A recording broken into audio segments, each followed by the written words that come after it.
Hey Gemini, welcome to your December 2019 reading from our cosmic heart to yours. Thanks for tuning in. Wow, babe, December, here we are.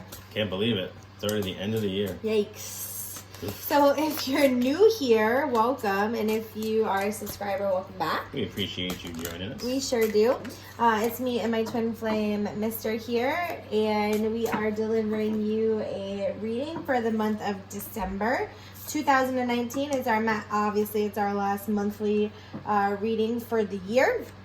But don't worry, we'll be back in 2020. We'll be back, and we hope you are too. And tell your friends and your neighbors, all that good stuff. And so in December, we also have the full moon is on the 12th of December, 12/12, and the new moon, which is a solar eclipse, is on December 26th. Wow. So new moon solar eclipse. That's a big deal. That in your calendar.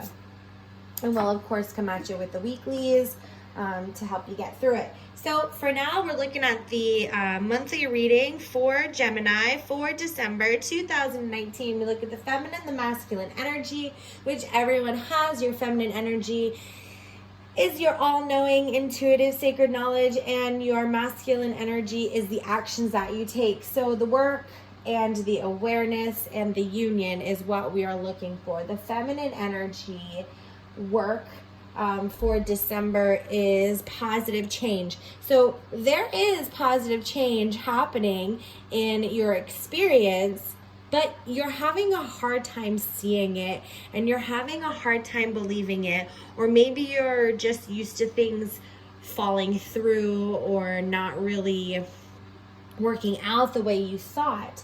So what's happening is what you're believing, what you're allowing yourself to believe, you're seeing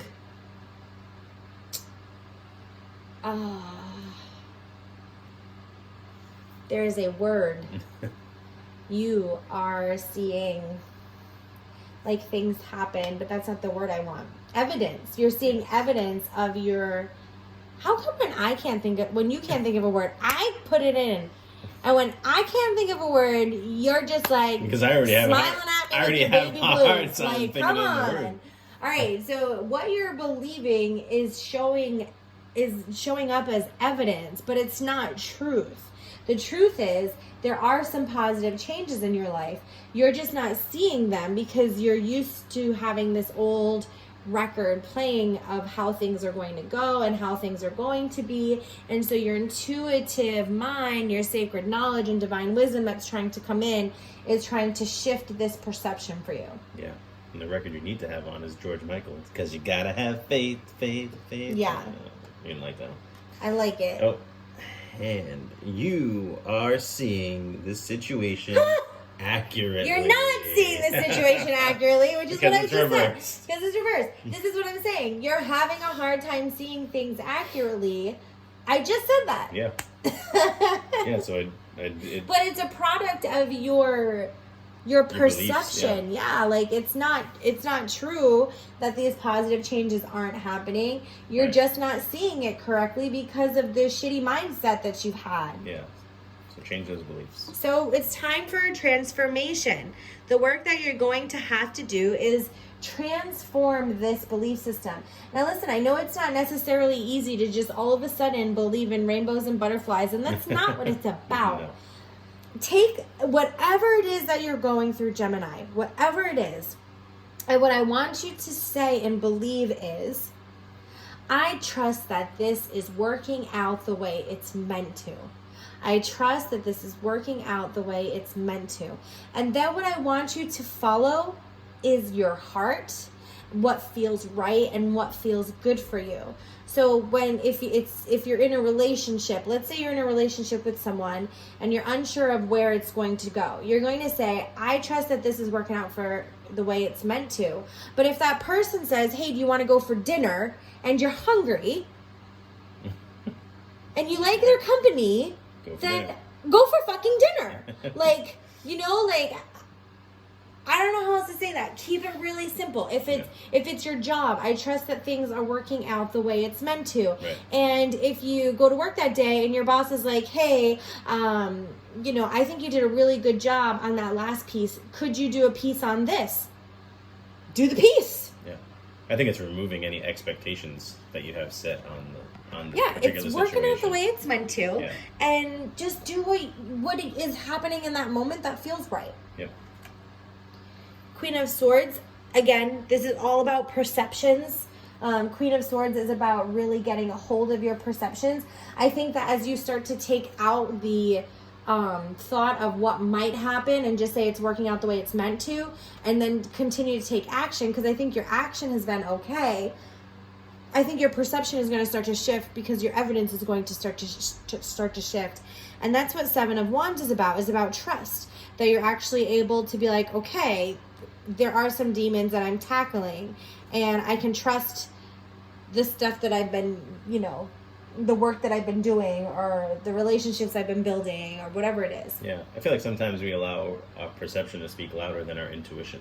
For so sure. Sometimes we just need to sit back and trust our gut and have faith in ourselves and trust in ourselves.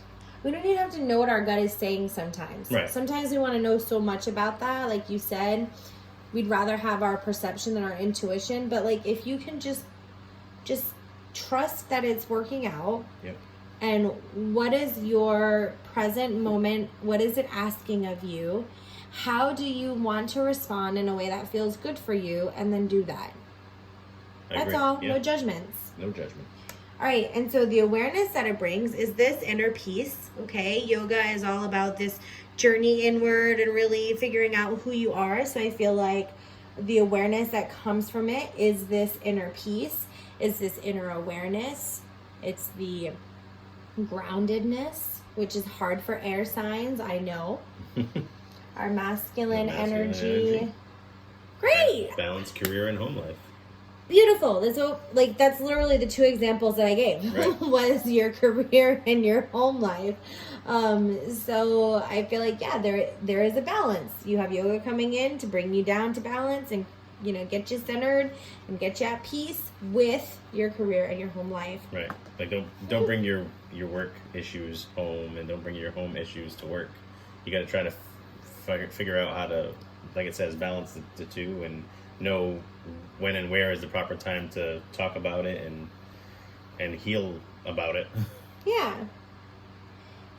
So looking deeper, we have the Page of Crystals. We have the Four of Acorns. And we also have the 13 again. It's the Death card showing up twice. So the awareness it's bringing is like things are changing. And there is cohesion and there is togetherness. And I'm not who I thought I was. And I'm not what I said I was. And what's interesting is this card fell. And I didn't put it back up upside down. I didn't even realize that right. until just now. So there is going to be a quick shift. Maybe you see this and you're like, oh, hell no. I'm going to switch my shift right now. Like the shift feels like it happens quickly because the work is the transformation. And then the awareness is the transformation. Right. So the work works. That's true. And I feel like, just speaking to the animals, like the fox, I feel like it's just about making sure you have all the information about a relationship, or if it's work related. Make sure that you've covered every aspect of the situation before you go making decisions and jump into conclusions about things. And with the walrus, I feel like just lean on your support system, or reach out to people who have knowledge of what it is you're going through. And then, like we said, there is a death of old habits and old beliefs and old actions that you just have to shed that aren't serving you anymore. All right. So what does the feminine need? The feminine energy. Energy. The feminine energy needs to know that some things are worth waiting for. And the masculine needs engagement. I feel like with the engagement card, I feel like maybe you need to just come up with some new agreements with yourself, mainly, first and foremost, of the things that you will allow and you won't allow in your life, emotionally and physically. Yeah, and when you can start to keep and make agreements with yourself and with the people in your life, then you'll realize that things are working out and, you know, relationships are coming together as the divine time is at work in your love life. So I do feel like there is a lot of love energy and things are shifting in your romantic life, and it's about that divine time and it's about trust.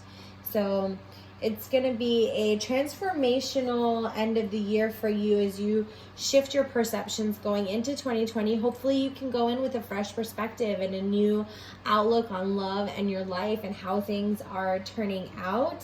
So if you are interested in a 2020 reading with us, send us an email. Check the description for our email. Yep. We'll do that for you. Otherwise, cheers, Happy New Year, and we wish you all the very best. Take care. Bless.